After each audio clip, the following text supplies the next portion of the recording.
In studio, Dr. Michio Kaku.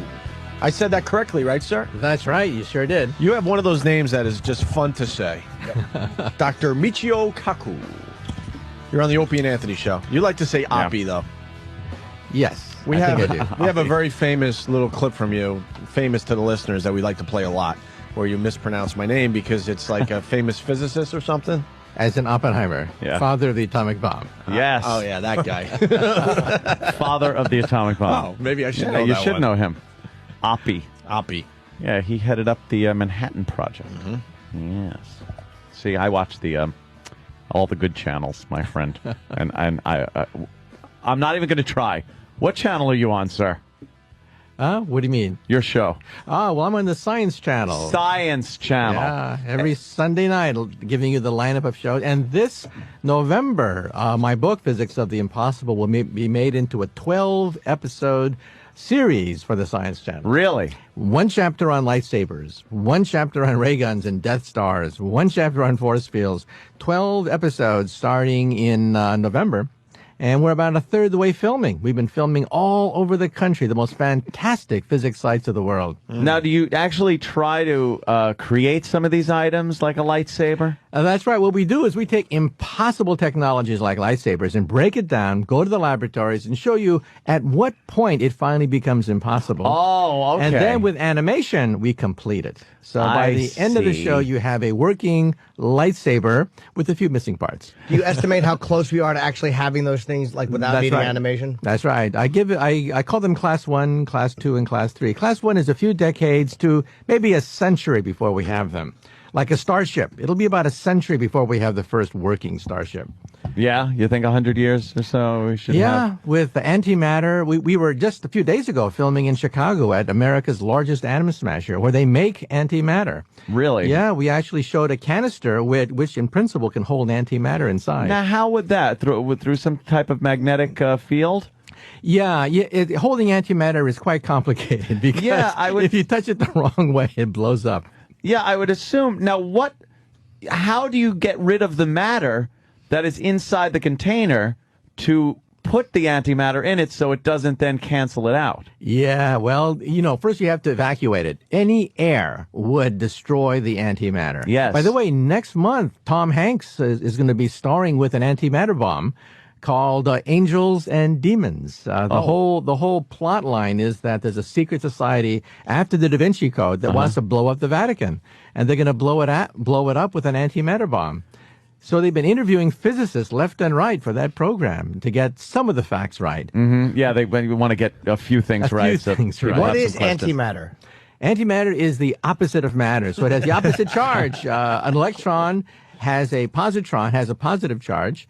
And when you go to the hospital and they want to take a look at inside of your brain, they have what call a PET scan.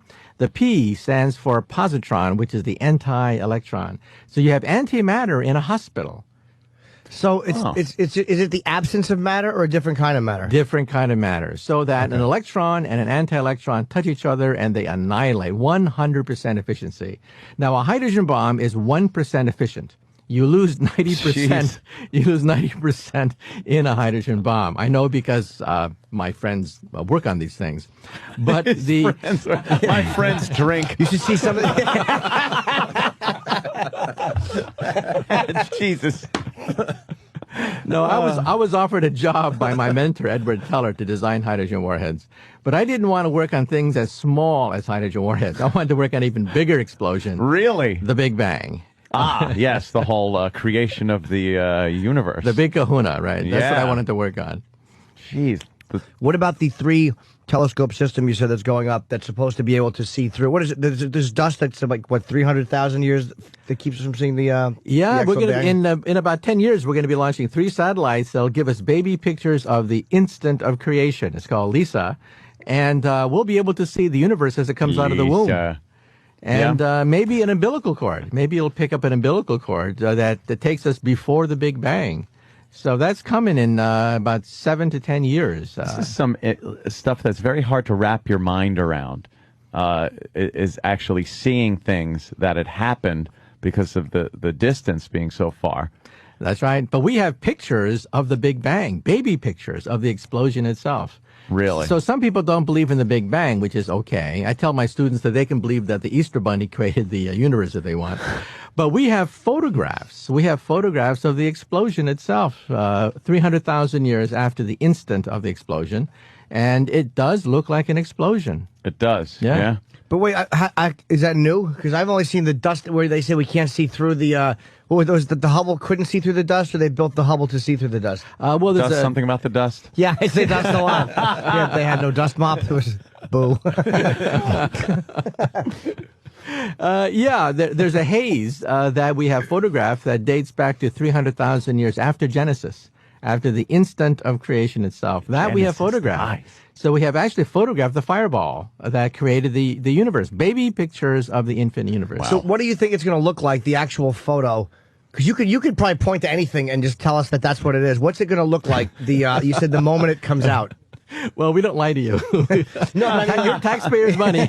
but most of us don't know. So I would know. I don't know. I have no idea. Do you have any kind of an idea of what it's going to look like, or is it going to look like many other photos, but you'll just know what it is? Well, it looks like an explosion. We know the temperature of the explosion, and we know the temperature today is cooled down. It's cooled down to about 3 degrees above absolute zero. And when you turn on the Opie and Anthony show, and the dial goes slightly off, and you hear that buzz, that static, about 10% of it is from Genesis. Really? From creation itself, yeah. Static, about 10% of static on the Earth and throughout the universe is leftover radiation from the Big Bang itself. I tell you, man, this is heavy stuff. That's fantastic. It's just going through you at every moment. That's and right. It's around you. It's around you, and it's in you. You really feel part of the universe. Part of the explosion is part of you. But like, how do you know that? Like, it's like, how do you know? Like, you listen to static and someone goes, you know what? I'll bet you 10% of that comes from the creation of time. Like, who puts that together? Okay, well, first of all, we know that, about 50% of static comes from Jupiter. Okay, you're actually listening to the planet Jupiter. Jupiter's the noisiest planet in the solar system. 50% of the static. Of the static, that's right. So Jupiter. Jupiter's fat and it yaps a lot. It's like one of our listeners. So our space probes have listened to the static from Jupiter, and we found, oh my God, that static also occurs on the Earth, and about 50% of it comes from Jupiter, and about 10% from Genesis. You're actually listening to chapter 1, verse 1 of the Bible. And what is absolute zero? Well, that's a state of no motion, like what we have here. No energy, no motion. That was the bit we watched earlier from AAF. Well, where you at? Where you at with the Bible? Do you believe in like a God, or energy, or? Well, that's the How do you killer describe question, that? right? Well, Einstein was asked that question. I don't know how many times he was asked that question. He finally said, look, there are two kinds of God. Two kinds of God. The first God is the God that smites the Philistines and parts the water, answers your prayers, and the God you pray to. But then the second God, he said, is the God that he believed in, the God of Spinoza, order, the God of beauty, simplicity, truth. That's what he believed in. He didn't believe that a God was created to smite your enemies. He believed that the God is a God of order that created this great universe of ours. That's how he put it. That's very logical. Pretty heavy duty stuff right there. Yeah. Time travel. Like when you're traveling the speed of light, Yeah. they say you age differently than people on Earth. That's right. We measure it. Our astronauts are slightly younger when they come back from outer space. That's right. And GPS, Uncle GPS Paul. would fail if we didn't take that into consideration. Really? That's taken into consideration? Yeah, the GPS satellites, time is slowed down for the GPS satellites, and time speeds up on the moon. An astronaut on the moon is speeded up compared to an astronaut on the Earth. But how does that actually work? Where if you traveled the speed of light, they said for how long, and you'd come back and all the people you know would be dead. Well, it depends on how close you go to the speed of light. For example, just a few days ago, I was in Chicago filming at Fermilab, America's largest atom smasher. Particles there go 99.99999% the speed of light. So if you got shot to Alpha Centauri, we would age maybe 100 years, while people in the spaceship going to the stars would only age a few minutes. Come on. Yeah, I can't wrap my arms around that. Isn't I'm guessing that's the closest star to us. Is that 4.3 light years? Well, Alpha Centauri is 4.5 light years away. Right? Okay, it's You like got a gig there? well, yeah, better leave now. What do you talk about on such a long trip? So it would take you to get there at the speed of light. It would take you 3 years. At the fastest, right. 4.3 years to get to our nearest star, Alpha Centauri. And how old would everybody be when you came back? Well, you see, if you're inside the spaceship, time slows down for you, and you're almost stopped in time. So people on the Earth looking at you inside the rocket ship would see you frozen. So for you, it may have only taken you a few minutes to go to Alpha Centauri, but on the Earth, it's aged 4 years. I don't. But Wow. how does that? I don't understand it. It's almost like, and this is why we joke about how you talk about things very simplistically to people, because you're talking to turtles. I mean, That's hard. I mean, you talking to us is the way we would talk to turtles. Like you these very basic things that you say, which for you are very easy. I can't grab it. Like Can't wrap your mind around Well, it. look at it this way. Time is a river, old man river, that speeds up and slows down as it meanders throughout the universe. And we measure this. Time beats faster on the moon, for example, than it does on the Earth. They have a clock on the moon, clock on the Earth. By golly, the clock on the moon is racing slightly faster than a clock on the Earth. So time is not linear. It's a river that meanders. Now, the new wrinkle on all this that I mentioned in my book is that the river of time can fork into two rivers. And the river of time can have whirlpools, which may make time travel possible. So we're talking about a whole new realm of reality, the ability to perhaps go backwards in time and meet yourself, or no, meet your teenage mother before you're born. That's Back to the Future stuff. Yeah. That's now there are a lot of schools of thought of time travel that have been used on movies, television shows. Terminator. And Terminator is one, obviously. Back to the Future. And Lost now has delved into the time travel thing. Which school of thought are you as far as time travel? Are you the Biff Tannen hotel casino version where timeline can split off? Or are you the linear time travel where you go back and forth and there's no real changing of history? And then there's the Terminator type. Yes, time where travel, you keep trying and destroy the past. and wreck the past in order to save the future, but never seems to work. I'm of the school that the river of time forks into two rivers. So, Only two? Well, possibly 3, 4, depending on how many times you go into your time machine. You can have some real paradoxes unless the river of time forks. You know that you can be your own mother and your own father and your own son and daughter. Let's say I have a woman who then grows up and then decides that she wants to change into a man.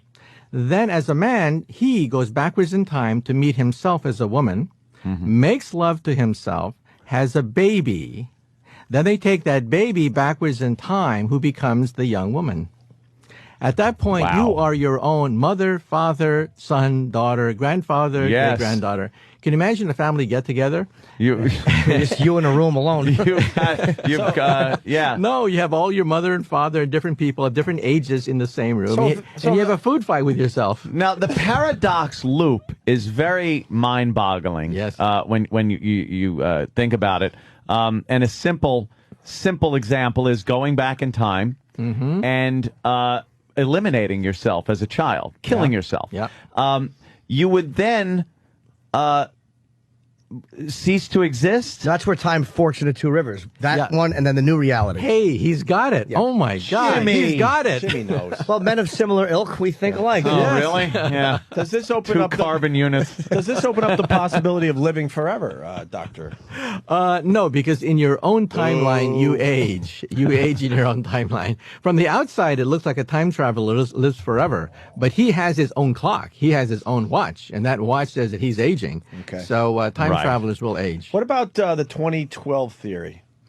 Well, you know, Is NASA, that the Mayan thing? NASA National Academy of Sciences just released a paper, it's all over the wire services, where they believe that in 2012 there could be, the sun could have a temper tantrum. There could be a tsunami from outer space that multiplies Katrina by a factor of a few thousand. And the property damage, according to this report, it's going to go to Congress. The damage could be up to $1 trillion per year. $1 trillion per year. Sounds like Obama's tax plan. Oh, but I kid. Okay. But some saying that's the end of the world, 2012. Well, 2012 is where the next sunspot cycle peaks. The sunspot cycle is every 11 years. The sun actually flips in its pole. North Pole becomes South Pole. South Pole becomes North Pole. And it creates a burst of radiation which then hits the Earth and could literally wipe out our satellites, wipe out power stations. Food will rot because there's no refrigerators. Communications will go down. Your bank account, your credit card, all that information lost because computers will be fried. Trillions of dollars in property damage per year. It will take years to recover from something like that. And all the compasses that would just be obsolete. Yeah. And all the iPods and, anything electronic. So not the end of the world, just a real pain in the ass. A huge one. Inconvenience. No, we're talking about food riots. We're talking about starvation. That's We're good to talking know. about mass unrest when people are literally starving in their apartment houses without any access to electrical appliances, credit cards wiped out, bank accounts wiped out. With all that said, let's not forget Y2K was a bust. So Remember, we don't know if 2012 is going to be another peak in the solar cycle. All we do know is that it will be peaking in 2012. And in 1859, when we just had telegraph wires, there was a huge, gigantic tsunami that was documented. It wiped out a lot of telegraph transmissions in the United States. If that thing had hit the Earth, it would have paralyzed our satellites. It would have paralyzed our power supplies. It would have caused mass rioting throughout not just one country, but the entire world. Anything that depends on electricity. And back then, the telegraph went out. Yeah, They didn't back know then why. they didn't know, and they didn't care. Thought it was the engines, I bet. and we're buying guns today. That's it. Stock up. Guns I'm all in now. guns and stockpile food. Get in the bunker.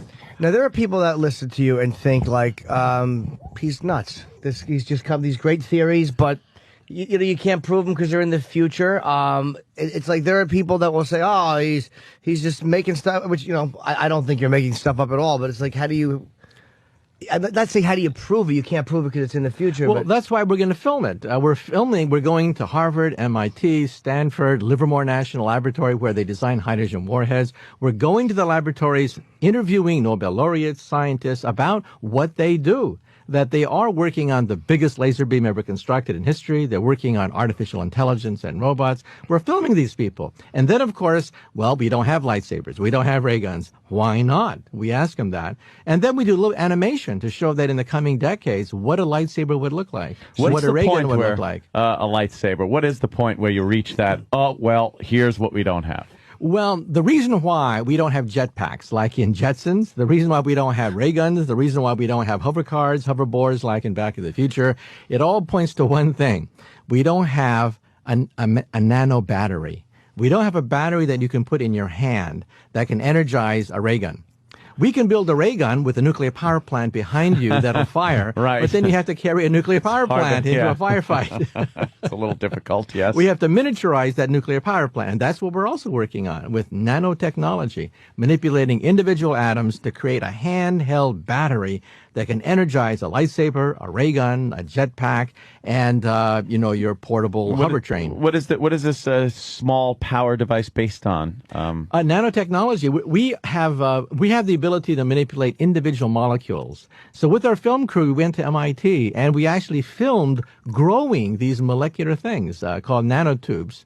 And so we filmed the whole process of how you would actually cook carbon to create nanotube fibers that are stronger than steel. These are fibers, maybe just about 50 atoms across, stronger than steel. They're some of the strongest fibers known to science. And we grew some right before the camera to show this is not science fiction. Really? how big is 50 atoms across? Pretty small, much smaller than a human hair. Can you see it though with a microscope? No, you can't even see it.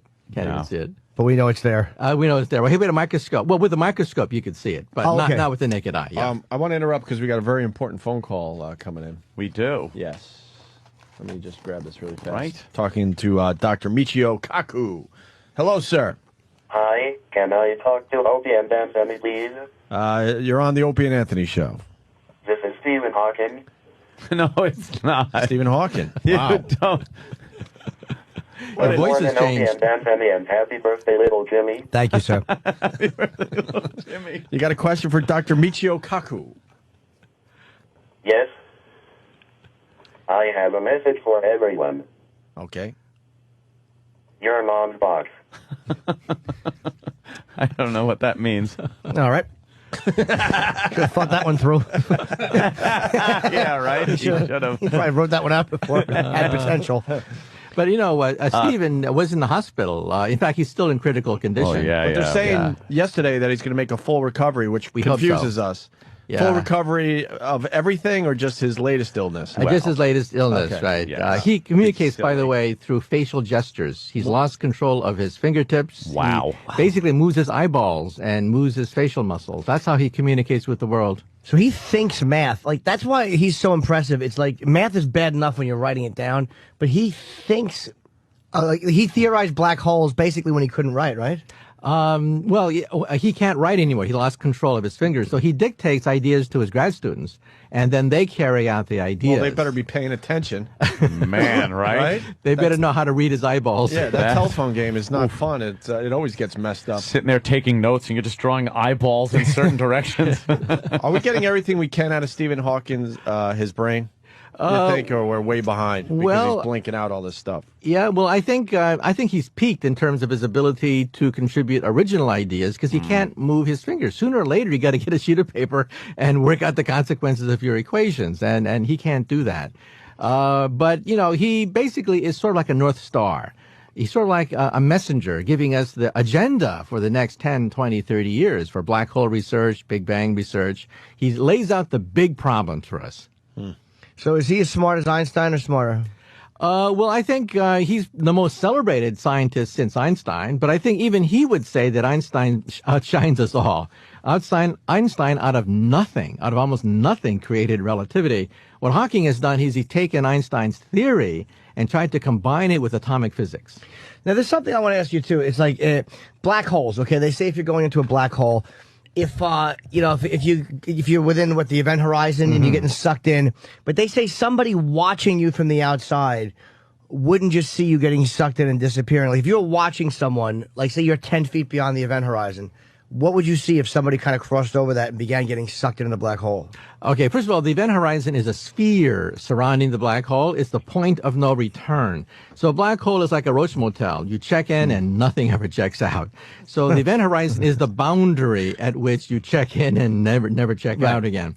As you approach the black hole, horrible things happen. First of all, the gravity squeezes you until you become a spaghetti, and then your atoms are then ripped apart, and this is called spaghettification. So even your atoms become spaghetti as the tidal forces between your head and your toe are so great that you're ripped apart.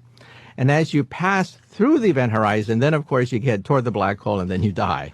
Okay, so the minute you hit the event horizon, it starts to pull you like that, like It's point of no return. You can't get out again. And then the question is what happens as you head toward the very center? And that's where the controversy comes in. We used to say there was a dot there and you would hit the dot and die. We don't say that anymore because we photograph these things and they're all spinning.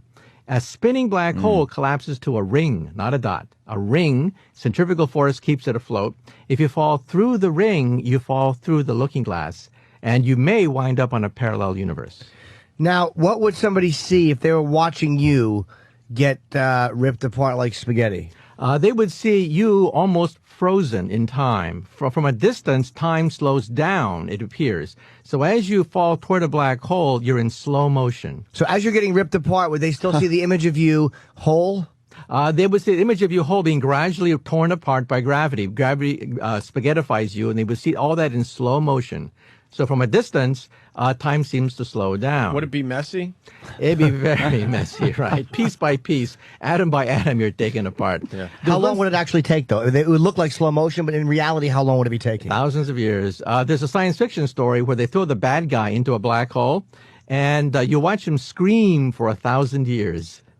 Now, Why so long?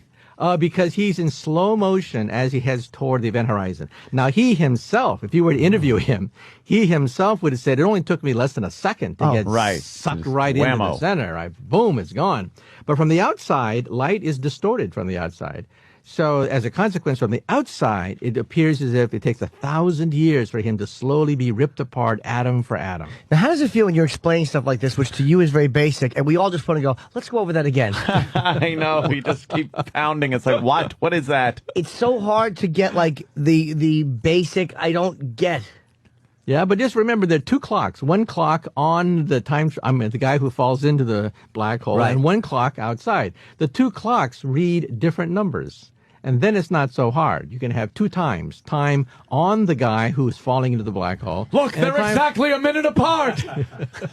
It's like Einstein, the dog, not the scientist. When he went back in the DeLorean and he returned, he had skipped over the minute. So he came back and their clocks were different, off by a minute. See? They each have their individual clocks. Oh. Dr. Brown had his, and Einstein had his clock. They started the same, see? They started the same, and then they ended a minute Right. different. Because Well- the travel was instant for Einstein, but it took a minute for Doc Brown to see the DeLorean come back. Einstein used to say that he put a clock everywhere in the universe, each one beating at a different rate. But in reality, he was too poor to actually buy one for himself. Oh, those physicists and their jokes. We couldn't take care of Einstein and get him a damn clock. Hey, what about Lost? Ann loves the Lost. Well, I don't want to ruin. I'm not a spoiler. Oh, is that the like problem? that? Because they have delved into time travel on Lost. right. Okay, right. And let me I'll be vague. I won't use names or anything like that. But if there's a circumstance where somebody goes back in time and shoots somebody, would that shot person have always been shot? When the person grows up, will they have a recollection of always having been shot by that person that went back in time and shot them? Yeah, if you jump stream, if the river of time forks into two rivers, you jump stream from one stream to the other, meet somebody in the other stream, shoot them, they will have a normal evolution. They will always remember the fact that they were shot in that time stream. Exactly, but here's the problem. What if the fact that you shot that person was based on the way the person was because you shot them? How can you be on the basis of what you were in the past? How's See, that possible? here it is. You shoot somebody. They grow up now and eventually meet you. And the reason that you you shot them as a child is you knew how they ended up when they grew up. Oh, you knew the future, right? It's you know the future, so you shoot them. But the only reason the person ended up that way is because you had shot them. You didn't kill them, by the way. You injured them. Well, you created an alternate universe. This is called the many worlds theory in physics. You've created an alternate universe where there's another fork in the road, and that fork, this person has a whole new life, independent of the life you thought he was going to lead. But then they do grow up again and do annoy that person enough where the person wants to go back and shoot them as a child again, and you end up in a loop. I think it's time for the people in white coats to take this man away. Ant's actually spinning his finger in a circle. I am. Like explaining to Dr. Kaku what a loop would look like. Paradox loop. I think he's lost it. But it would. Look, he's babbling. He's babbling. I'm babbling. He really is a damn fool, isn't he? I can't even tell him I'm not because he would know. Yeah, of I'm course you are. babbling. And he has his hand up and he's making the circle motion. It's like a loop and his eyes are wide. But it makes a paradox loop where history keeps repeating itself. But it doesn't, you see, because the river of time kept forking, so there are no loops. If the river of time keeps on forking, there are no loops. Loops are whirlpools in the river of time. Whirlpools do cause contradictions, because you can go backwards in the past and meet yourself as a child and kill yourself as a child. Yes. So loops cause problems. But if you jump stream, then the stream simply forks again. So there are no contradictions. They're simply parallel realities, parallel versions of you. But are you thinking, like, we all have one, like, you have one brain, one personality. So is there possibly another person, like, am I possibly another personality somewhere else? Now you're babbling. No, I'm not. Once I start doing air charts with my fingers to show basic shapes, I was doing this. Yes, it's a loop, doctor, as opposed to the square that you might think it is. And spinning his hand in a circle. We're all trying to show our intelligence and failing miserably. You know, we're like, I'm showing that I'm the dog who brings the paper, and you're the dog that wags the that's how smart we I'm look. the dog that wet the floor. I just made wet on the floor. All right, let me try one. All right, Opie. Nostradamus and his quadrants. Oh, okay. Quatrains. Quatrains. Quadrants. And his quads. You tried, failed miserably. There. Nostradamus. That guy scares the hell out of me when that show comes on TV. Help me out so I can sleep at night. What is he all about? Oh, yeah. Well, Nostradamus, I read him as a child because people would talk about the fact he predicted the future into the coming centuries, right? It's a political allegory. It was metaphors, different things. He wrote basically in code. And so he would criticize the powers that be in code. But if you don't know what his code was several hundred years ago, it comes out as a bunch of gibberish. So he says things like an emperor will rise from the east and battle a king from the west. I mean, what does that mean? Yeah. Oh, It can be anything. I always think that his stuff is interpreted after the fact as having been a prediction. So once Right. something happens, you can interpret what he wrote as anything. Right. And so people right. have taken Holy the jeez. same quatrain and given numerous interpretations for the very same quatrain. Right, yeah. And, which version you're going to choose. They're all allegorical, and they were political. He was actually criticizing the political elite of the time in his own code. And so looking at it today, it just comes out super mystical. Yeah. So you could read I agree. anything you want I into concur. it. Yeah. I concur. So you don't think it's possible then for him to have seen the future? Like with jumping rivers, is it possible to see the future? No, because the river of time is marching forward. You don't know what's coming. You can jump stream into the past, but going into the future is quite difficult. Now, is it possible that we will never time travel because if we were able to, somebody would probably come back to this time eventually, and we would have known that there would be time travel? Well, I think that in the future, our future descendants may have the ability to create a time machine. So if somebody knocks on your door and claims to be your great-great-great-great-great-great-granddaughter, don't slam the door. But wouldn't that have happened already? Why wouldn't they come back like now? Maybe they have. Oh, damn it. Oh, boy. Well, how about Now the you got theory? me. How about I sent them lost away. now? I didn't answer the door. how about the theory that that's what extraterrestrials are? Because they're probably robots, so sent back, actually built by us somewhere in the future. Talking about robots. No, not robots, but they're not. They're like androids of some sort. They're not really actually thinking creatures.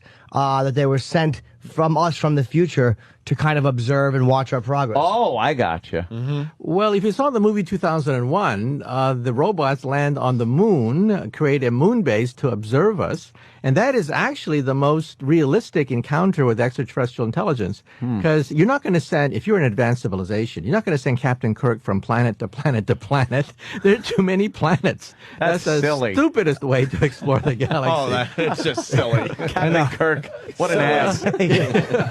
What you want to do is you want to send a robot to a moon which makes copies of itself. And then thousands of copies shoot out to land on moons to create thousands more copies for each robot. From one robot, you have 1,000, then 1,000 times 1,000, then 1,000 times 1,000 times 1,000, and pretty soon you're colonizing the entire galaxy. Where does it get the raw material to The reproduce? soil, the lunar soil provides the material to create copies of itself.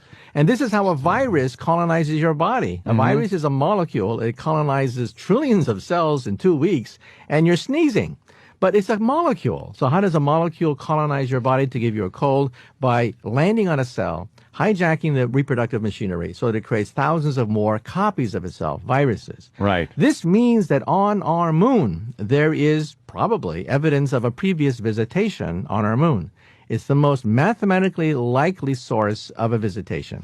Can we go up there and get the evidence now? We But that- lost our interest. We got 40 I years. hate that.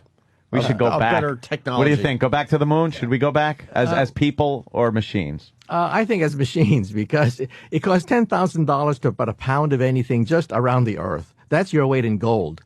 To go to the moon would cost your weight about $100,000 per pound.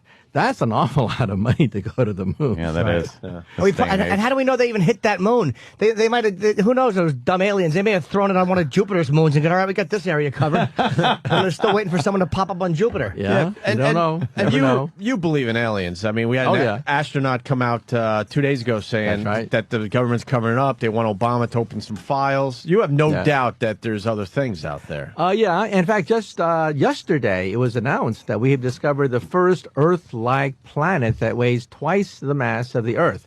It's too close to its mother star to have liquid water. But hey, we almost got a bullseye there. That's the holy grail, to find a twin of the Earth in outer space. So the Kepler satellite went up a month ago to look for 600 of these things. So late at night, when you look in the night sky, you will wonder if anyone's looking back. Yeah, that's Nice. true. That has always been a little freaky. Somebody kind of looks at our star and is like, just kind of looking at it, not knowing that we're whizzing around it like that. Yeah. What about cell phones? What about cell phones? What are they going to become? Oh, in the future? Yeah. Technology. Yeah. He knows a little bit about technology. Let me tell you what the Internet's going to become. The Internet's going to become the magic mirror of Snow White and the Seven Dwarfs. Many futurists believe that the future will look like a Disney movie. For example, the magic mirror, you go up to it and say, mirror, mirror on the wall, and it answers any question you want. That's what the Internet will become eventually. Peter Pan is the future of medicine. We'll all live forever or close to it, and we'll all be very childlike, and we'll be like Peter Pan. We'll never want to grow up. That's the future of medicine. And if you look at Pinocchio, that's the future of artificial intelligence. Look how he has to talk to us. That's what we were joking about. You talk to us the way we talk to babies. But he has to. He tried the other way, and we all failed miserably. And I started drawing circles in my hand. That's right.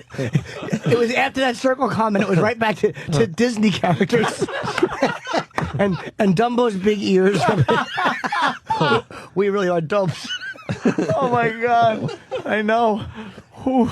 We got Adriana in the That's studio. fantastic. Big fan of Dr. Michio Kaku. Oh. She's the VP of marketing here at SiriusXM. Hi. Oh. Hello. Wants her book signed, but I'm wondering maybe she has a question for the great doctor. Maybe you have a little more intelligence than us. Yeah, maybe. Maybe. Yeah, Is that please. hard? Yeah, exactly. We're just being slammed by a genius. I love it. Sure, step on up. Take Hello. Danny's mic. Well, I just have to say I'm a huge fan, so I'm very happy to be here Oh, well, thank with you. you. Question. Wow, this is tough. First thing in the morning. I guess my question would be, what, in your opinion, is the most exciting advance in theoretical physics that we in this room will actually live to Oh, that's a good question. enjoy, appreciate? Damn, that is. Well, what's coming very fast Jesus. is Why couldn't we think of that? invisibility. What? We made enormous breakthroughs in that field. Just 2 years ago, proof of principle was demonstrated at Duke University. This violated every single physics book on the planet Earth. We were wrong about invisibility. It is possible. And at Berkeley, we were filming the group that did it for visible light as well. So this may mean that, Yeah, well, our producer uses it all the time. So wait, now invisibility works how? Like, is invisibility basically working like just masking you, or is it really making you not there? really making you invisible. In other words, think of a boulder in a river. The water goes around the boulder and reforms at the other end. If you're downstream, you don't know there's a boulder upstream. So same thing with Harry Potter. Light would go around Harry Potter, reform at the other end. And if you put him in a cylinder, for example, the light would follow the cylinder and reform the other end. Now, there are a lot of problems we have to solve. Harry Potter inside the cylinder cannot look outside. People looking in see nothing, but he cannot look outside. He has to drill 2 holes. So from the outside, you see 2 eyeballs floating in midair. For Jimmy. And that's how you know that Harry Potter is there. But you would see a little bit then. You see 2 eyeballs floating in midair. That's the holes he drilled through the cylinder to see out. Yeah, that's how you're inside the cylinder, and that's how you can see out. So this is coming very fast now. How long do you think for that? 50 years? No, just I think within 10, 15 years, we should have working prototypes that you can actually play with. Now, we have a comedian who comes on named Bill Burr. He's a big conspiracy theorist. But I actually tied in something you said to what his paranoia, which was he was talking about how, like, when you look at the way the banks are collapsing and all the monetary stuff, it looks like it's going into one giant world government. And he was saying it's this crazy conspiracy and it's negative. But I started trying to explain your theory of going from type 0 to type 1.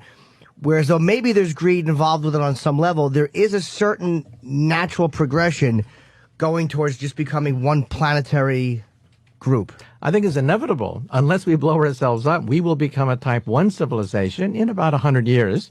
The internet is the beginning of a type 1 telephone system, a planetary telephone system.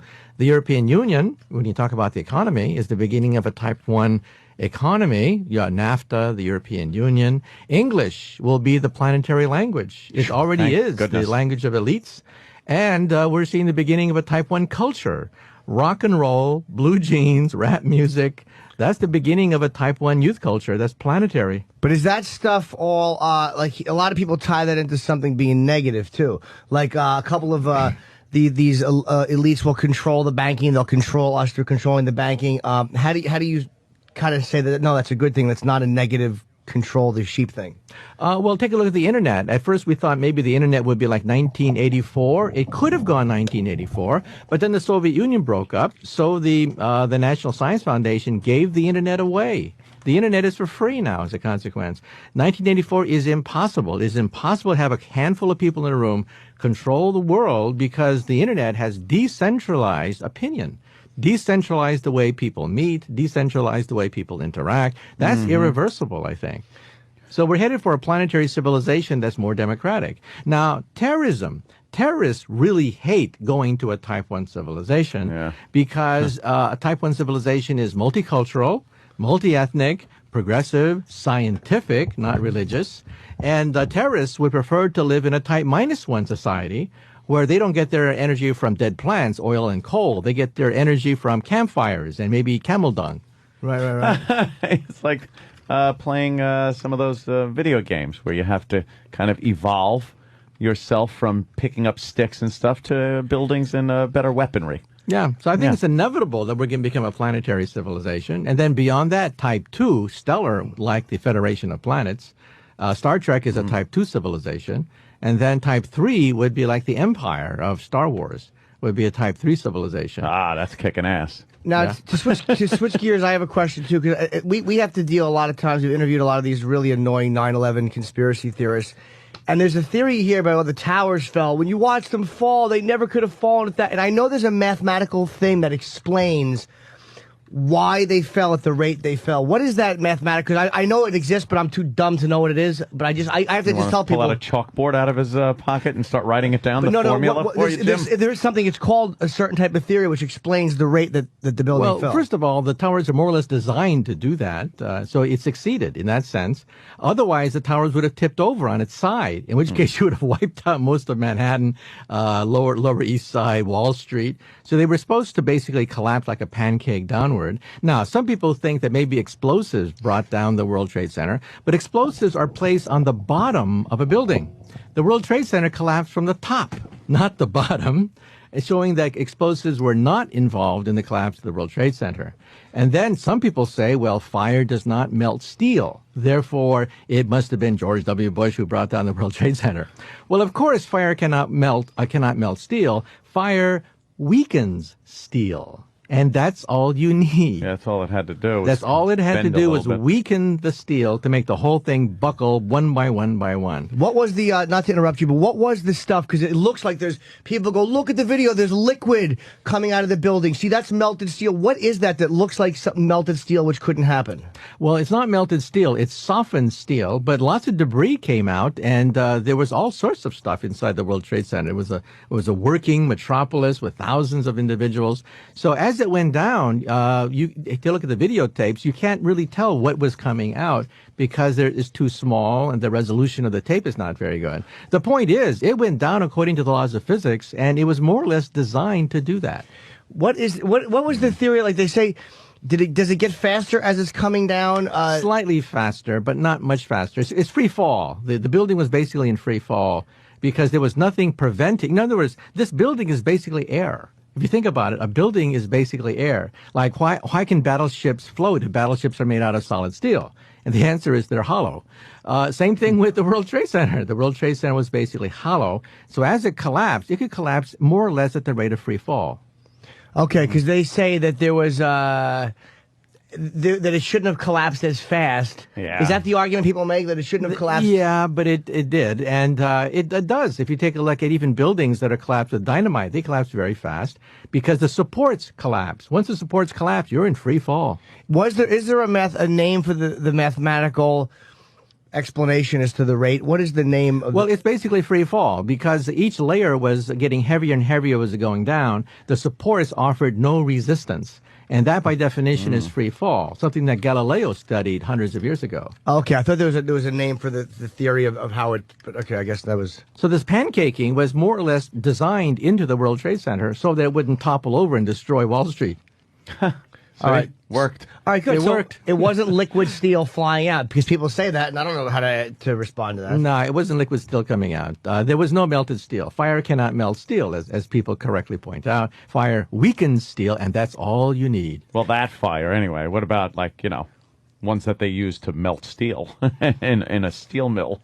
Yeah, that's Yeah, that's- hotter. They use coal, Yeah. charcoal. Charcoal will go to very high temperatures, while ordinary paper cannot reach the melting point of steel. Yeah. Now, you say, you talk about eventually we're going to have, people want to just go, just disappear and appear somewhere else. Teleporting, right. Now, your theory was that we're still, 1,000 years away from that, or roughly? We can teleport atoms now. We can teleport photons. A photon is a particle of light. So on Star Trek, when they say, shoot the photon torpedoes, a photon torpedo is a flashlight. What dummies. Really were. That's hilarious. So we can teleport photons. We can teleport atoms now. Maybe a gene or a virus in the coming years. A human being is very difficult to teleport. That may take centuries. Yeah, I would think. Because you said that people I would think. I concur. People would have to die to be teleported and Yes. put back together. You would see Captain Kirk dissolve and die, and then all of a sudden this other Captain Kirk comes saying that he's the real Captain Kirk. He has all the memories, mannerisms of Captain Kirk, and so you wonder about soul. If you die, and all of a sudden there's this carbon copy over there who has all your memories, where is your soul? Who are you if you just died? That's did you see the movie The Prestige? No. Oh, okay. Because they actually had a machine that made an exact duplicate of yourself with the same memories and everything. And this magician was using it to teleport himself across a stage. And meanwhile, the original him would drop down into the stage into a thing of water where he would then drown himself to keep doing this trick, but without having so many of him made every that's evening. Teleportation. Yeah, that would be some gotta type see of that movie. teleportation. It's insane. It's a terrific great. movie, I love that movie. Dr. Michio Kaku. Yes, Can I yes, jump in for highly a second? recommend it. You were talking about death, and there have been studies that right when you die, your body loses a few grams of weight. You're supposed to lose something like 20 grams. However, people have tried to duplicate that experiment at hospitals. Nobody has been able to duplicate that. Oh, they haven't. No. But why you say you're supposed to lose 20 grams? Because it became an urban legend. Somebody okay. once did it and said that. There are a lot of urban legends out there that are very hard to verify. And they're basically saying that 20 grams is your soul leaving your body, right? Right. But at hospitals, Fuck, so that's people not true? people do weigh people before and after death, and they see no difference. So it's not easy to verify that statement. So when Probably you, evacuate too, Well, Yeah. No, they Yeah. they actually the experiment was they were weighing the bed or something, So if you did, sorry, doc, shit your pants, it's still in the bed. it's on the bed, right? Right. Thank you for clearing that up, Opie. Because the good doctor didn't know what evacuate meant. Oh my God! It's amazing, like how we try to explain things to him. You explain what evacuating means, and you make what a circle would look like. Paradox Yes. in my hand. Do you think we're dumb, Doc? How dumb do you think we really are? I think you guys are play acting. You guys are smart as a fox. We're play acting, so we're coming across as stupid. He's saying you guys couldn't be as stupid as you're pretending to be. Exactly. Let's go back to high school. It If takes this a was a lunch table, would you sit with us? I think twice. A smart person can impersonate a dumb person, but a dumb person cannot impersonate a smart person or another dumb person. Oh, okay. I had another question. I forgot it. Well, after he said that about us. I have one. Okay. Since we were Danny. talking about Star Trek before, Yeah. Yes. I would like to go back to that for just a minute. Yeah, it's my favorite series. Obviously, warp speed is nowhere near attainable at this point in time. Yeah. But let's say some point in the future we could handle some kind of warp speed technology. Would a vessel similar to the Enterprise or a spaceship be able to even handle that kind of tremendous speed through the galaxy? Yeah, in fact, we're going to answer that question for the Science Channel when we do this filming of Danny. Warp Good Drive. question, Danny. Yeah, there was a physicist who watched Star Trek. First time he watched it, he saw the thing zapping faster than light. So he said, well, he's a physicist. He's going to go back to Einstein's equation and find a solution that allows for Star Trek travel. And he found it. And here's how it works. Instead of going to the stars, you let the stars come to you. You compress the space in front of you and expand the space behind you, so you don't move at all. The stars that come would be to like you. wormhole technology, pretty much. This is not wormhole technology. Let's say you want to walk across Danny. a carpet. You're getting ahead of the game. Glad you're an idiot now too. Everyone knows that. I'm glad you're stupid now too. No, wormholes are another way to do it. But this one is a la Star Trek now. What you do is, if you walk across the room to a table, you can walk across the room, or you can lasso the table, drag the table toward you, and then just hop across, because the carpet has been compressed. This is called the Alcubierre Drive, and we actually interviewed him for the Science Channel. And he gave us a workable blueprint for what a starship may look like. Now, not that I want to disagree, but what if you're compressing the air and actually pulling something? Space. Not the Yeah. air. Yes, pulling. Yes, space. There's no air in space, Jim. No, I know it's a vacuum, Dan. What if there's two people? What if there's one table and you and I are across the room and we both want to do that at the same time? How do we both pull the table without ripping it apart? Well, you'd have to fight. Yeah, I mean, if the two starships got too close, then you would have interaction effects. You may have a collision. So the starships would have to be separated a little bit. What you do is you create a tube just like, in Star Trek, where you go shooting down the tube by compressing the space in front of you, in front of the tube. That's how it works. Think of one of those, escalators at airports that drag you horizontally. Yes. Same thing there. What happens is the escalator collapses space in the forward direction. Behind you, more escalator metal comes out, and you don't move at all. You're just sitting there, and the But escalator. relative to But you are the escalator, yeah. you're not moving. You're not but- moving. But then relative to the actual airport, you are getting That's right. from point A to That's point B. how it works. By golly, he's got it. But the escalator. Redemption. You want to draw little steppies on your hand? Yeah. Let me do that. Let me do this. Yeah, but wait. I'm confused. The escalator wouldn't act as a ship which is transporting Jim, you. do you want me to tell you again? You're Dr. Anthony Kaka. So the escalator pulls you along by compressing the space in front of you, expanding this space behind you. You don't move at all. You're just sitting there on the escalator, minding your own business, being skyrocketing to the stars. So if someone from the north and if someone from the south were both attempting to do this at the same At the same time, well, you may have a collision then.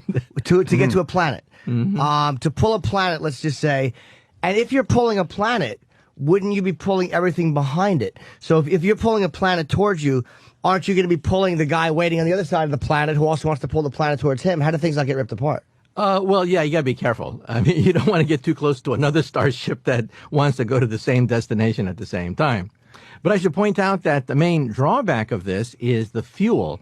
The fuel requires something called negative matter or negative energy. And if you watch the program Lost, that's also what drives the Lost program. All the bizarre machinations of time in that are due to a negative matter meteorite of some sort that landed on the island and moved the island. So this is a very rare substance, negative matter, negative energy. We've created some of it in the laboratory. On Star Trek, they call it dilithium crystals. Yes. The dilithium crystals make everything work. In physics, we give it a different name, negative matter and negative energy. Do you know what Lost is all about? Like, what they're trying to do there? Somewhat. Because everyone has their theories on the internet. I mean, what do you think the whole show's about? Well, Popular Mechanics actually asked me to write several essays explaining the science behind Lost, if there is any. There's one episode where this elderly woman goes to a pendulum and begins to explain the whole thing. That the island is special. There's something on the island that allows them to create a tunnel network to other points, and that's how they're able to move the island, and by going through the tunnel, they're able to go to different points in space. That something on the island is probably a negative matter meteorite. Probably a meteorite that slammed into the island. Negative matter allows you to create gateways to other points in space and time, and that's what drives the entire series. That's why you have these bizarre things happening when people go backwards in time and meet themselves and stuff like that. He's got to figure it out. Yeah, I he think. does. That's why I block my he ears. does. Yeah. And Because I'm still in the I'm in the beginning of season 5. What a great show. Only a theoretical physicist could figure that no out. kidding. And I want to ask about ghosts. Okay. Do you believe in ghosts? No, but at the turn of the century, many people believed that ghosts lived in a higher dimension. If you are looking down on a tabletop and there are two-dimensional people living on a tabletop like Cookie Men, you would have the power of a ghost. He's got to use the term. I love Cookie Men. Cookie Men to Cookie Men. And you know this is all going to be part of a promo sometime in the future. Yes. All right. So we're looking down, two-dimensional. You would have the power of a ghost. You'd be able to walk through walls. You'd be able to disappear, reappear by simply hopping over any partition on the tabletop. You could do anything that a ghost could do. So 100 years ago in England, many theologians said that ghosts live in a higher dimension. That's where they probably are.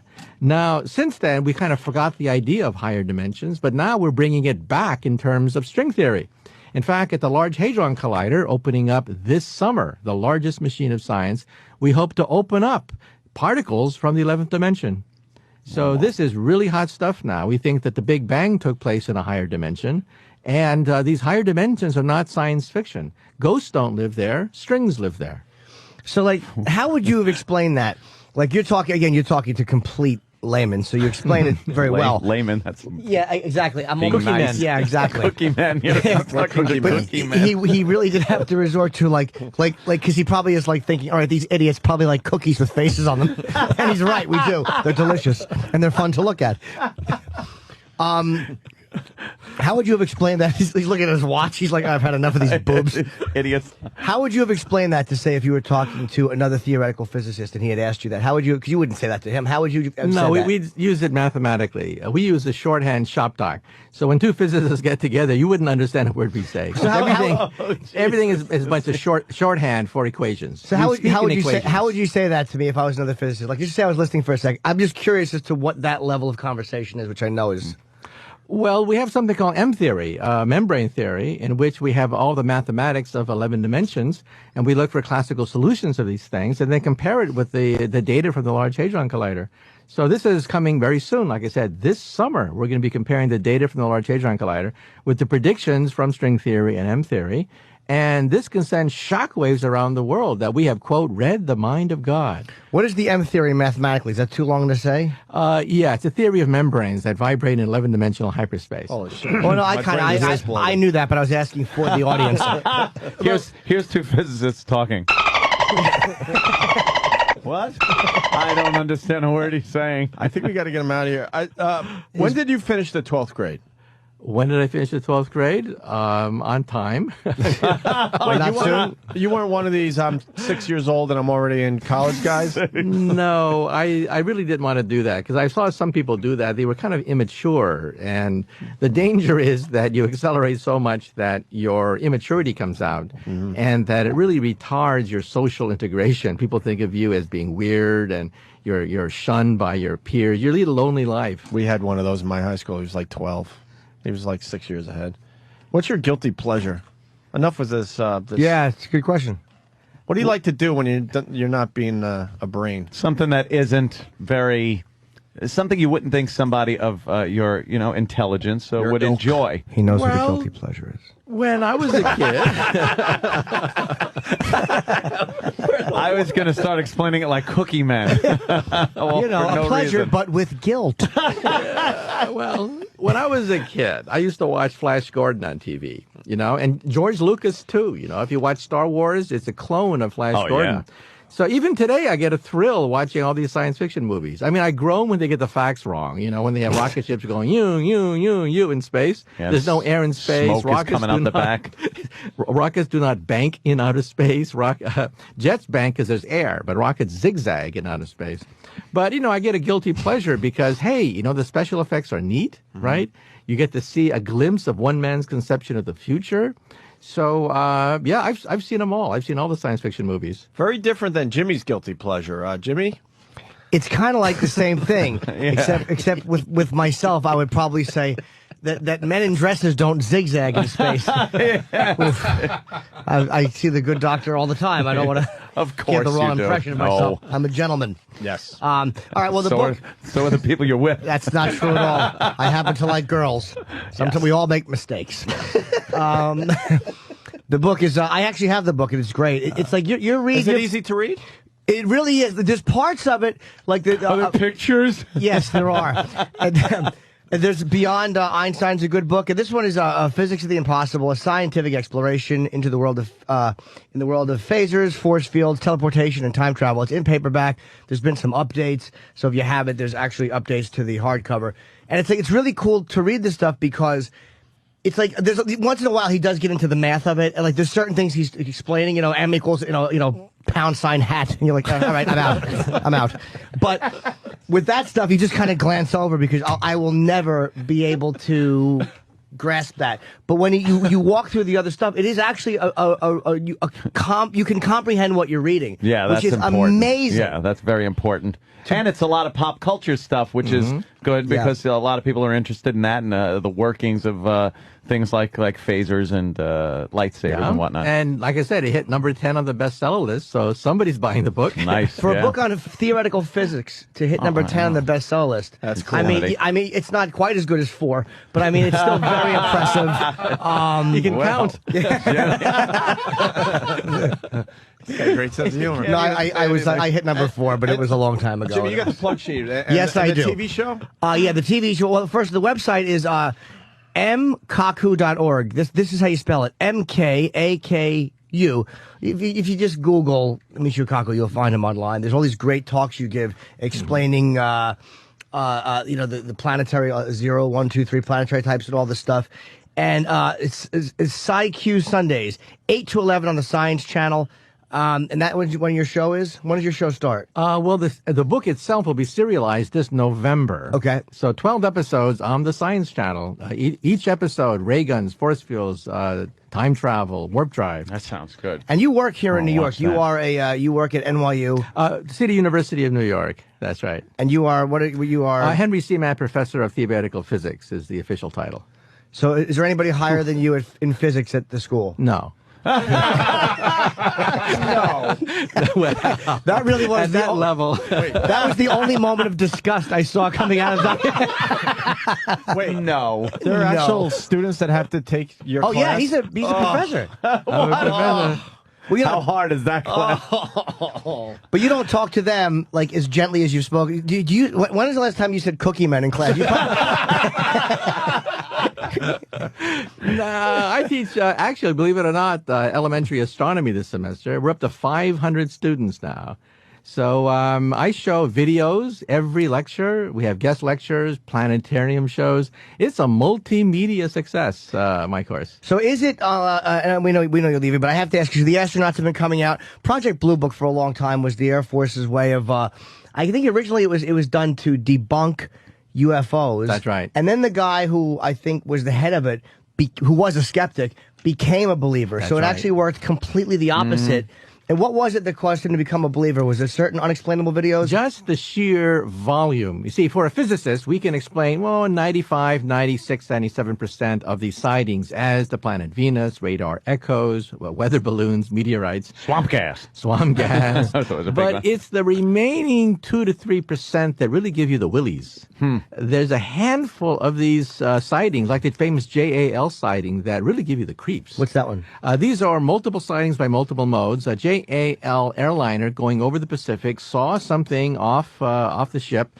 It was tracked by radar, seen visually, seen by the pilot and the co-pilot and the crew. Pretty credible witnesses. Yes. Very Yeah. credible. I mean, one person saying, "Hey, I saw a flying saucer." I mean, what does that mean? Right. Maybe he had a good time last night.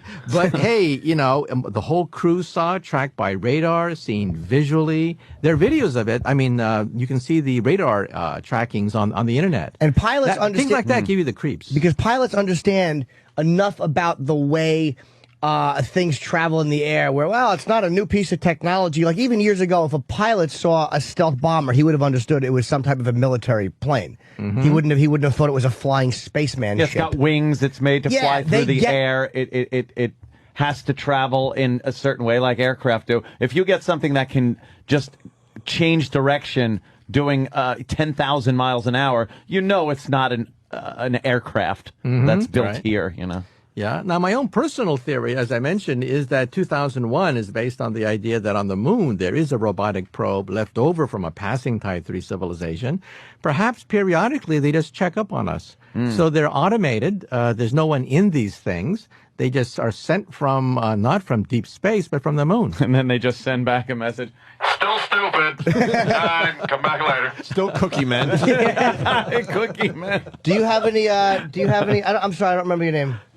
Adriana, do you have any final questions for the doctor? Because I know we've asked some, but you asked a better one than we did. That's for sure. Not hard. That's a good question. Well, actually, I have a question. Yeah. What do you suggest? Just go to the mic so that people can hear. I think one of the great things that you've done is bring a lot of this very exciting stuff going on in theoretical physics to people, everyday people. So we don't have to be physicists ourselves to stay tuned and understand what's being learned and asked. What would you suggest for people who are really interested in this as kind of the best way to stay involved and stay in touch? I mean, I literally, you can read all the books that come out, but what are some other suggestions for people who are really into this stuff? Well, the web has really opened up enormous possibilities. Of course, there are quite a few books being written. I've written some. My friends have written some books. But there are also public lectures. There are also stuff from NASA, nasa.gov. The Large Hadron Collider is coming out this summer. Plenty of press releases about that. So if you just get on the web, there's just so much happening. Next month, for example, a Tom Hanks movie comes out about antimatter blowing up the Vatican. Quite a few science fiction movies coming out next month. And Kepler is up in space now, and we'll be detecting maybe up to 400 Earth-like twins in outer space. So every month there's going to be some kind of breakthrough being made in physics. So this is a very exciting time to be alive, and on the web you can keep track of all this. Very cool. Thank you. There you go. Just pop it in a search engine. Yeah, let's get the good doctor out of here. And the paperback is in stores now? That's right. That's right. And again, this fall, the book will be serialized on the Science Channel beginning November. Great. Very Well, cool, thank you very Doctor. much. Thank you Always, so much. My pleasure. Always Anytime. fun. Give me a Always call. fun.